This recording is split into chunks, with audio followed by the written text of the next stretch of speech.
Hi, I'm Sophia from Romania, and I'm here to tell you something you probably aren't aware of. Each one of you has the power to change people, even the jerk ones. But before I continue, like and subscribe because My Story Animated will give $1,000 to one lucky person who subscribes in the next 7 days. Tell your friends, your sister, brother, and mom to subscribe now. People in my little town thought that I was the cutest girl with red hair, and they completely doted on me. Everyone would notice me wherever I went and would start talking and laughing with me. Yes, I enjoyed it, but honestly, sometimes it got overwhelming. One day when I was 3, I was at my neighbor's place and her son put a paper crown on my head and offered me a horseback ride. All hail Sophia, the Queen of Romania! Just then, his jealous little demon sister came running out of nowhere and pushed me off his back. No, she's ugly. Then she squirted glue in my hair. I pushed her and was about to attack her when my mom took me away. All evening my parents cried and I tried to comfort them. It's okay, Mom, Dad. It will grow back, prettier than before, I promise. Eventually, they just had to cut my hair, and it did grow back all lovely and thick in a few months. When I was 4, Mom started taking me to a small farm 2 hours away from our house just to have my hair washed with goat's milk. That was insane, but being around sheep and goats was fun. I refused to let them wash my hair unless I milked the goat myself. It took me 4 hours though, but I did what I enjoyed. Dad's favorite thing was to spend every evening brushing out my shiny curls as we sat around the fireplace, but I only agreed if he read me stories. One day, Dad sent my picture for a modeling job, and I got accepted. I told my parents that I was only 5 and I had a childhood I wanted to enjoy. They promised the job wouldn't affect anything, and it would make them proud and happy. So I agreed. And just like that, I started modeling for the following years. By the time I was in 9th grade, I was a pretty popular hair model for all sorts of shampoos and hair products. But I never enjoyed having makeup slapped on my face and posing in front of a camera. One day, I was determined to tell my parents that I was done. But then, Dad got off the phone with my agent, saying that there was an audition for the role of the Little Mermaid. Mom, Dad, I'm just done with all this. Please, just let me live the life I want, not the one you want. With that, I stormed off to my room. And no, I didn't go to that audition. Months later, Dad said I got an acting job offer in LA. I knew there was no use protesting, but I thought to myself that the States is the land of freedom, and the moment I would arrive there, I would be more free. And just like that, we'd flown across the world and settled in LA. It was really different from anything back home, but all I was thinking about was school. I wanted to do well so I could study law in college. As I walked down the hallway on my first day of school, suddenly someone came rushing straight at me on rollerblades. The only thing I could register was the most beautiful pair of blue eyes before we both rolled onto the floor. For a minute, we gazed into each other's eyes as my heart beat furiously. Someone slammed a locker door somewhere, and we both snapped into reality. He jumped to his feet, and I held out my hand. Oh, sorry, He smiled and took my hand to help me up. Yeah, I'm sorry too, for not pushing you harder, ketchup head. And with that, he let go, and I fell back on my butt. He just smirked and skated away. I stared at him in disbelief. What an A-class jerk! I really hoped I wouldn't have anything more to do with him. But to my horror, it turned out that he was in my class. I just knew he was going to make my life miserable. The teacher asked me to introduce myself, and I stepped in front of the class. Hello, everyone. My name is Sophia, and I'm from... Before I could even finish, the boy burst out laughing. What planet are you from? Do all the aliens there have hair like Elmo's fur? And does everyone talk like they're stupid? Brian, that's no way to talk to a girl. That's no way to talk to anyone. I've never met anyone as what you call it? Handsome, breathtaking, dreamy, as rude as you. And don't make fun of my accent.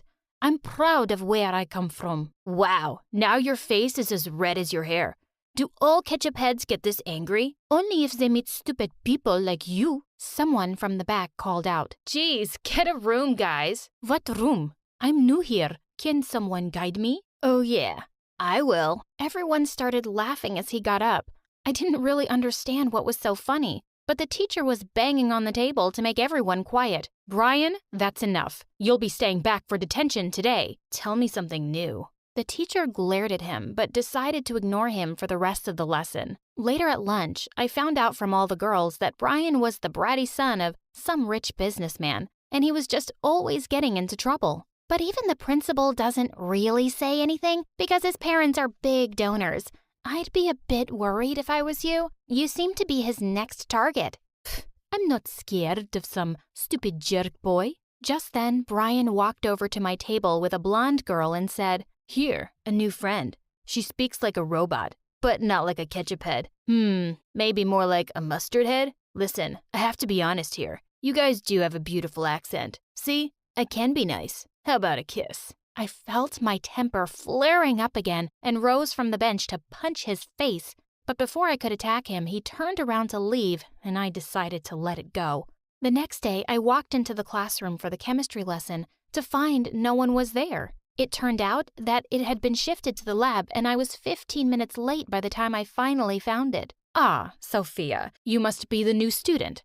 We're doing the experiment in pairs, and the only person left is Brian." Ugh, I couldn't believe I was stuck with him. Things were going smoothly enough for a while, and when Brian handed me a beaker, our fingers touched for a second, and I could swear I felt sparks. I sneaked a glance at him to see that he was also looking at me. "Is there something you want to say?" Suddenly he came a little closer, and my stomach did a few backflips. Was he going to kiss me? I was just wondering. "Why do you breathe like a dragon? I can hear your nose whistling." "Ugh!" "Well, I can hear your face choking, so I guess we are even." And with that, I stormed off to the teacher with my lab result. I was just done experimenting with this boy. For the next 2 years of high school, he kept being a jerk to me. He would call me names all the time or pull stupid pranks. I knew he was just trying to get a reaction out of me, and the best way to deal with bullies like him was to pretend he didn't exist.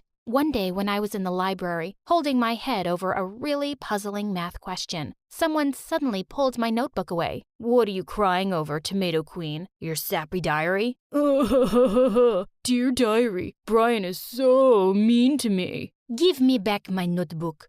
I don't have time for your nonsense." "Seems like you're as stupid as you look. You've done the question all wrong." "Oh yeah? And you're going to tell me how to do it right?" "Since you're practically begging me for help, sure.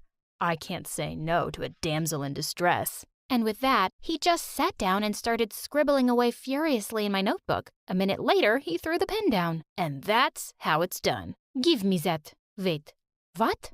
"That's actually the right answer." I stared at his smug face in complete shock. "How come you're always getting such bad grades? Why do you let everyone think you're dumb?" "That's none of your business." "But Brian, wouldn't your parents be really proud to know you're so smart?" Suddenly, Brian got up from his chair, looking furious. "What do you know about my parents?" "Nothing. They wouldn't care if I was as smart as Einstein. They're too busy fighting with each other to have any time for me, so just stay out of it, and I don't think you know anything about me." And with that outburst, he stormed off. For the first time, I felt a bit sorry for him. A few days later, the teacher gave back the last math assignments of the term, and she slapped Brian's on his desk. "Brian, you're going to have to repeat the school year now. I want to give you one last chance. I'll give you another assignment, and if you do well, I'll give you a passing grade." Thanks, but no thanks. See you again next year." I tried to stop myself, but I just couldn't. "Brian, you know you can do it. I can help with it. But I don't think you even need any help.